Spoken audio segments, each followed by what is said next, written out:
donc on a 2 talks et on va commencer par donc un premier sur les leçons qu'on a appris à partir de problèmes de base de données.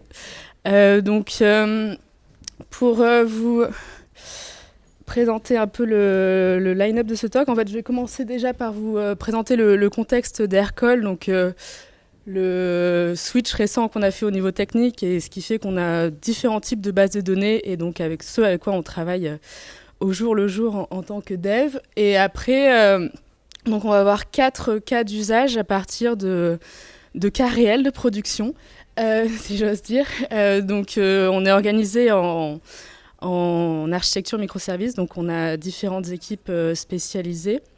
Donc on va parler de cas back-end.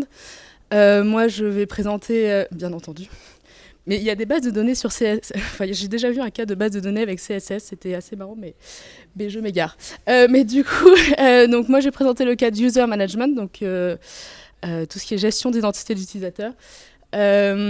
Après, on aura Fabienne donc, qui présentera le cas de sa team de contact management. Pauline qui est cachée là, mais qui va nous rejoindre, qui va nous présenter le cas de sa team messaging. Et après, on a eu un cas cadeau d'une autre équipe, Calls Routing, et c'est Fabienne qui s'est dévouée pour le présenter. Donc pour revenir sur le contexte particulier d'Aircall, donc si on est là, c'est que à la base, on fait du Ruby on Rails quand même. On a différentes technologies au niveau des bases de données.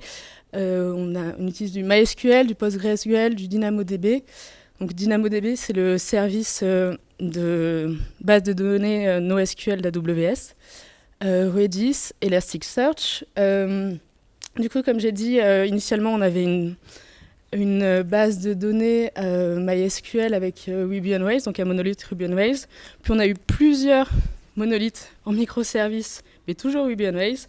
Et il y a 2 ans, on a fait un switch technique avec la décision d'utiliser systématiquement le service, les technologies d'AWS et les services tels que de serverless d'AWS, donc les fonctions lambda, DynamoDB que j'ai déjà présenté, donc le service de base de données NoSQL d'AWS, et AppSync qui est le service de GraphQL API d'AWS.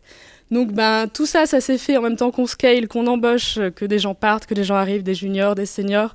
Donc c'est du sport et c'est en même temps qu'on continue à livrer chaque jour ou chaque semaine des mises en production du produit. Donc c'est de nombreuses courbes d'apprentissage et des changements de paradigme. Et on va vous présenter différents cas de ce à quoi on a été confronté dans ce contexte-là. Donc je commence avec le cas de user management, donc l'équipe dont je fais partie actuellement. Pour présenter un peu le contexte, donc à la base Ruby on Rails avec la gestion des utilisateurs avec devise, Doorkeeper pour tout ce qui est des tokens, et donc lors du changement avec l'utilisation de la techno AWS, on est passé à l'utilisation du service d'identité d'AWS qui est le service Cognito. Et pour ça, en fait, on a donc extrait l'identity management du monolith Ruby on Rails. Donc vraiment une petite partie des utilisateurs, parce que bien sûr, vous en doutez, un utilisateur, il y a plein de données associées, mais là, on a récupéré tout ce qui était juste la partie authentication. Donc on a créé un microservice authentication manager qui utilise DynamoDB. On revient à la base de données, c'est bon, on est toujours dans le sujet.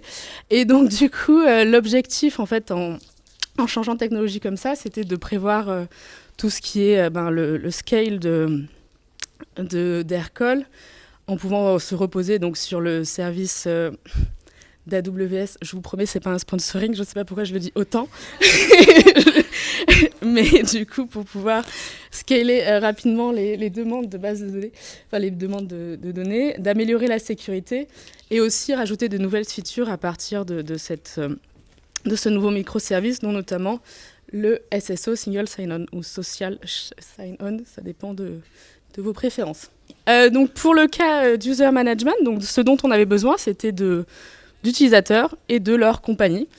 Et donc on partait de bases de données relationnelles de Ruby on Rails. Donc, vous voyez bien les tables qu'on peut avoir dans notre cher schéma de Ruby on Rails. Et quand on a migré sur DynamoDB, donc on a créé 2 tables de données, parce qu'on avait 2 types de données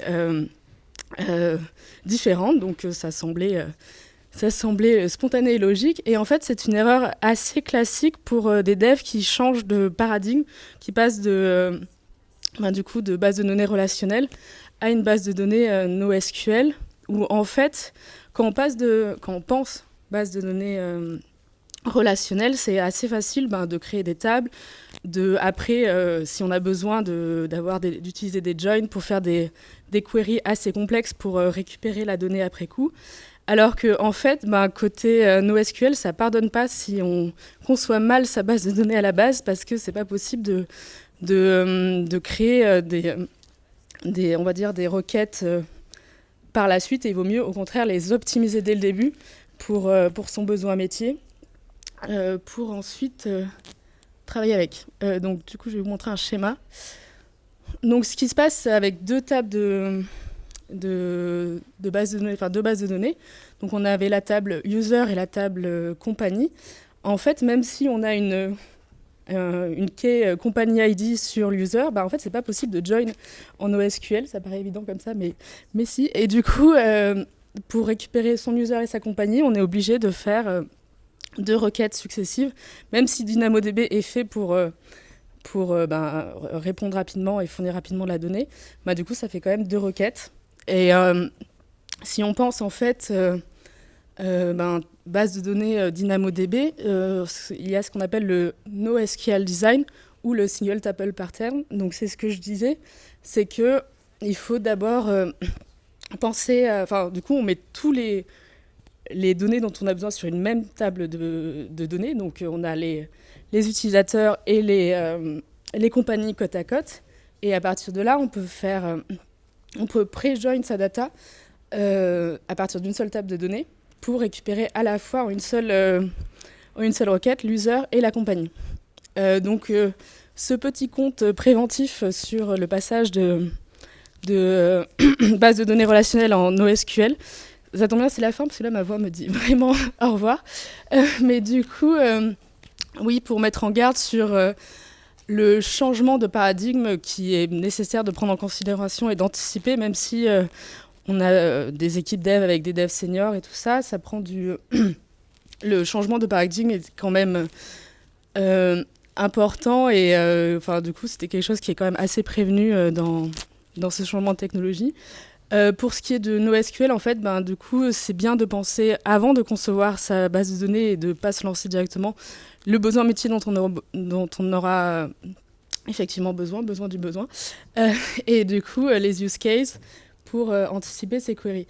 Et je vous conseille Alex Debris, si jamais vous allez travailler avec DynamoDB, puisqu'il a écrit il a écrit un ouvrage dessus, il a un blog sur le sujet, et c'est lui qui, je ne sais pas si c'est lui vraiment qui a inventé le terme, mais il a fait un article sur le single tuple pattern que je viens de vous expliquer. Et si, c'est pour Twitch. Ah. Ok. Donc là, on va passer sur le cas du contact management.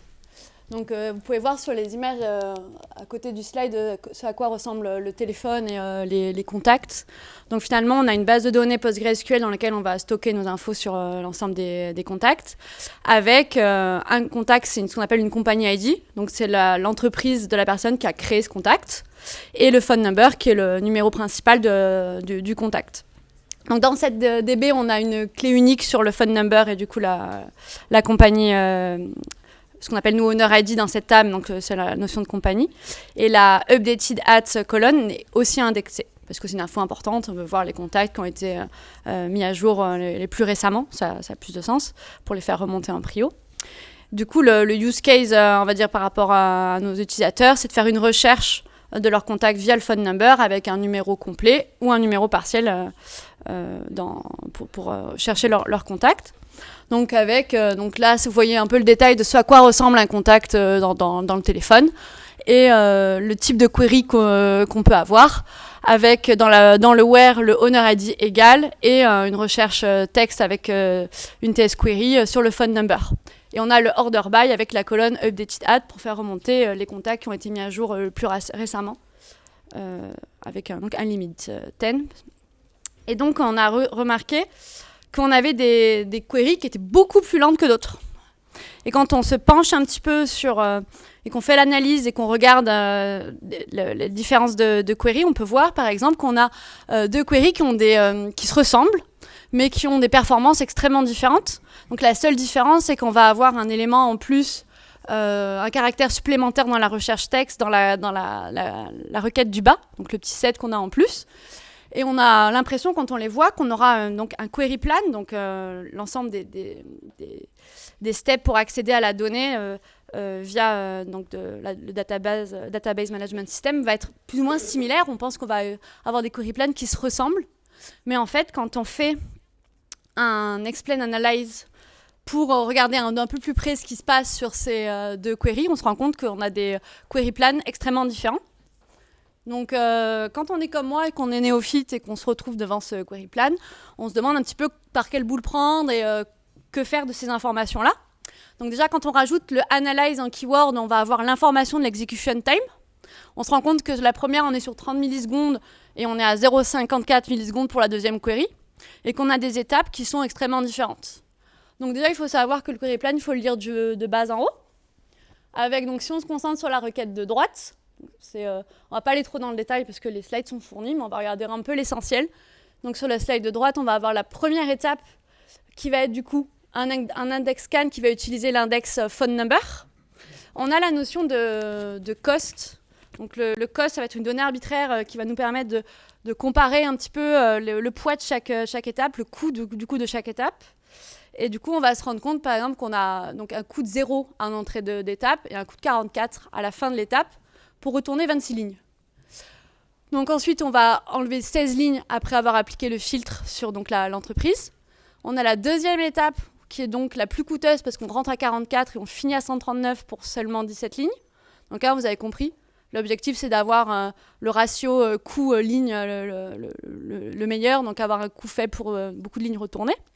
Donc on voit que là, sur cette requête, c'est cette étape-là qui est la plus coûteuse. Et la dernière étape qui va être du coup le sorting en utilisant le updated at. La première query, du coup, il y a une seule étape. Et on se rend compte qu'on a utilisé l'index updated at, du coup, qui est celui qui est dans l'order by et pas, comme tout à l'heure, le phone number. Et du coup, on a une seule étape avec un coût qui est à 0,29 et plus de 5000 pour 170 lignes. Donc, en fait, les queries, elles ont l'air similaires quand on les regarde. Et quand on fait un explain analyze, on se rend compte que c'est totalement deux requêtes différentes. Donc, nous, ce qu'on a fait pour aller, entre guillemets, en quick win, on a ajouté dans l'order by l'usage d'un order by par l'ID. La colonne 1, c'est l'index pour nous, pour stabiliser, en fait, le query plan et éviter les mauvaises surprises. Et on se rend compte qu'on a des query plans, entre guillemets, qui se ressemblent, dans le sens où on va utiliser à chaque fois le phone number vector, même pour la première query. On a sensiblement amélioré l'execution time sur la première, tout en ne dégradant pas celle de la seconde, puisqu'on a vu que l'étape avec la dernière étape du sort key était très peu coûteuse. Donc, le takeaway de tout ça, c'est que chaque query est différente. Donc, on peut avoir des fluctuations de query plan. C'est pas exceptionnel, ça arrive, donc il faut être conscient de ça. Donc toujours utiliser bien le explain avant d'implémenter quelque chose pour éviter les mauvaises surprises. Et on peut aussi utiliser, notamment avec PostgreSQL, le mot-clé prepare pour préparer un plan statement pour optimiser la query. Donc pour aller plus loin, nous on ne l'a pas encore implémenté, mais ça fait partie des choses qu'on a en tête. Là, pour la prochaine étape, ça va être Pauline sur la partie messaging. Je te laisse ça. Du coup, moi, je vais vous parler de ce qu'on fait chez Messaging. Donc nous, en fait, on se base sur le design pattern d'event sourcing. On est obligé d'avoir une timeline, en fait, parce que s'il y a un utilisateur qui envoie 2 SMS très rapprochés, on veut savoir lequel arrive en premier pour pouvoir créer qu'une conversation. Du coup, d'un côté, on a DynamoDB, donc du non relationnel, et de l'autre côté, on a une DB Aurora, qui est du relationnel. Et donc du coup, le DynamoDB va nous servir à stocker tous les événements qu'on reçoit qui sont très différents. Donc c'est pour ça que ça nous convient, parce que c'est assez générique. Et de l'autre côté, on a le read model avec la DB Aurora et on utilise AppSync pour requêter les messages qu'on reçoit. Et en fait, nous, ce qu'on fait entre le Dynamo et l'Aurora, c'est qu'on va projeter les événements pour avoir une cohérence entre les deux bases de données. Donc pour détailler un peu la partie qui se trouve entre la partie de communication entre les deux bases de données, on utilise Dynamo Stream, qui en fait va à chaque fois réagir dès qu'il y a une opération dans notre table Dynamo. Ça va stocker tous ces événements. Et de l'autre côté, on a une lambda qui est abonnée à ce stream, qui va le requêter 4 fois par seconde. Et quand on aura atteint le batch size de la lambda, cette lambda va pouvoir faire ses actions de communication d'événements vers la base de données Aurora. Du coup, je voulais vous parler plus en détail d'un outage qu'on a eu récemment, qui a mis un peu à mal notre architecture. On a lancé un script qui a impliqué beaucoup d'utilisateurs Aircall. Peu de temps après, on a constaté que l'itérateur Edge de notre lambda a commencé à vraiment grandir. Juste une petite définition, l'itérateur Edge, ça augmente quand la fonction ne peut plus processer efficacement les données qui viennent du stream. Et du coup, pour nous, c'était pas top parce que ça impliquait un délai dans l'affichage des messages sur l'API Aircall. Et donc, on s'est rendu compte qu'en fait, on pouvait faire pas mal de paramétrage grâce à la SuperDoc AWS. Côté lambda, on a augmenté la mémoire, ce qui nous permet d'avoir plus de CPU. On a également augmenté le batch size. Le parallelization factor, qui nous permet de processer un shard du stream avec plusieurs invocations de lambda en parallèle. Sur notre Dynamo Stream, on a augmenté le concurrent batch per shard, qui nous permet de processer plusieurs batchs par shard de stream. Et pour tout ce qui est gestion des erreurs, avant, ça réessayait de retraiter les données indéfiniment. Du coup, nous, on a fixé une limite quand même, parce que c'est mieux.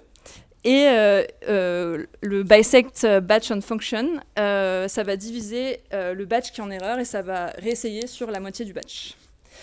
Comme amélioration future, on regarde du côté du fait qu'en fait, on a 6 lambda qui sont abonnés au stream et AWS recommande d'en avoir que 2. Donc, on pourrait regarder de ce côté-là. Et en plus du batch size, on pourrait utiliser le batching window, ce qui fait que la lambda pourrait agir à partir d'un certain temps et non d'un certain nombre de records qu'elle prend du stream. Donc, voilà. Après, dernier exemple. Merci. Donc pour cette partie-là, je parle sous le contrôle de Paul, qui est ici présent, qui m'a expliqué le cas qu'ils ont eu. Donc là, c'est l'équipe qu'on appelle téléphonie, c'est celle qui va gérer le routing des appels. Donc c'est vraiment la core team Aircall, vous l'avez compris, qui va gérer les appels entrants et les appels sortants. Donc là, ce cas-là, on est sur un cas où on a une DynamoDB table qui s'appelle Call Configuration, où on stockait de l'information de configuration un peu particulière, un peu customisée, pour ce qu'on appelle une Aircall line. En fait, c'est un numéro Aircall. Et un user, ce qu'on appelle un agent chez Aircall, donc c'est juste un utilisateur Aircall. Donc cette configuration, elles étaient customisables, on va dire, particulières pour les appels sortants, les outbound calls. Donc on avait une table Dynamo avec une partition key pour l'Aircall number et une sort key pour ce qu'on appelle un agent ID. Et en fait, est venu un nouveau besoin avec le temps, où il y en avait besoin de configuration spécifique pour les appels entrants. Donc, par définition, un appel qui entre, puisqu'on a des notions de ligne de distribution. Par exemple, si on a un centre d'appel, on ne va pas toujours aller faire sonner la même personne. Donc, une même ligne, elle va avoir plusieurs utilisateurs associés. Et selon qui est dispo, qui n'est pas dispo, qui vient d'être sonné tout récemment, etc., on va aller dispatcher l'appel de façon un peu intelligente. C'est d'ailleurs customisable. Et donc, pour un appel sortant, on a effectivement la personne qui passe l'appel et le numéro avec lequel il passe l'appel. Et pour un appel qui rentre, on a la notion d'external caller number, donc celui qui nous appelle, et la ligne sur laquelle il appelle. Donc, en fait, on a un nouveau cas et on n'a plus de notion d'agent. Donc, alors qu'on a l'agent ID qui est la sort key de la table. Donc, c'est pourquoi un nouvel attribut a été ajouté qui s'appelle external caller number. Et l'idée, c'était de créer du coup un global secondary index pour avoir une nouvelle façon d'accéder à la donnée. Donc le global secondary index, il nous permet d'ajouter du coup une nouvelle index avec des attributs qui ne sont pas nécessairement la sort key ou la partition key. Donc c'est assez utile. Et en plus, on n'a pas de temps, on n'a pas besoin de recréer la table, donc on n'a pas de downtime. Donc là, on a pu créer, comme vous pouvez le voir à droite, le Global Secondary Index sur les attributs AirCall Number et External Caller Number. Puisque je vous disais, c'est un service qui est extrêmement mis sous pression puisqu'il gère les appels. On a eu un petit problème au moment de la mise en production de ce nouvel index, puisqu'on avait pour certains appels qui avaient été émis avant que la mise en production soit terminée, pas l'information de l'attribut. Ça n'a pas été populé pour l'external caller number. Donc on a eu des configurations un peu par défaut pour ces appels-là. En tout cas, même si le problème n'était pas très grave, on va dire, ce que ça a montré, c'est qu'il y a eu... c'est qu'on a besoin de flexibilité en fait dans ce cas-là, parce qu'on peut avoir d'autres besoins qui vont évoluer dans le temps, notamment sur d'autres types d'appels, type IVR, type blacklisting number. Enfin, il y a pas mal de subtilités finalement, et donc on a besoin de flexibilité. Et l'idée, donc, ce qui va être fait, c'est de créer une clé composée. Là, on va l'appeler config key, où on va aller en fait accoler les différents paramètres avec soit un pipe, soit un dièse. Ça fait partie des recommandations, notamment de Dynamo, d'utiliser des clés composées pour justement anticiper ce genre de problème et l'évolution en fait du besoin d'accès à la donnée. Donc quand ça a du sens, utiliser les attributs composés. Et puis aussi quand on a une table dans laquelle on va avoir beaucoup d'écriture, il faut vraiment bien penser à répartir les partitions, réduire le nombre d'éléments qui vont être retournés par la partition key, parce que le coût de sort est important. Donc par exemple, si on prend l'exemple des contacts dont je parlais un peu plus tôt et qu'on vous décidez de les mettre dans DynamoDB, peut-être que la partition key, plutôt que de mettre phone number simple, il faudrait peut-être mettre phone number dièse la compagnie ID, puisqu'un phone number peut potentiellement être utilisé par plusieurs entreprises. Elles peuvent avoir les mêmes prospects, les mêmes leads, les mêmes personnes à qui elles vont dealer. Donc voilà, c'était tout pour ce cas-là. Et merci. Voilà.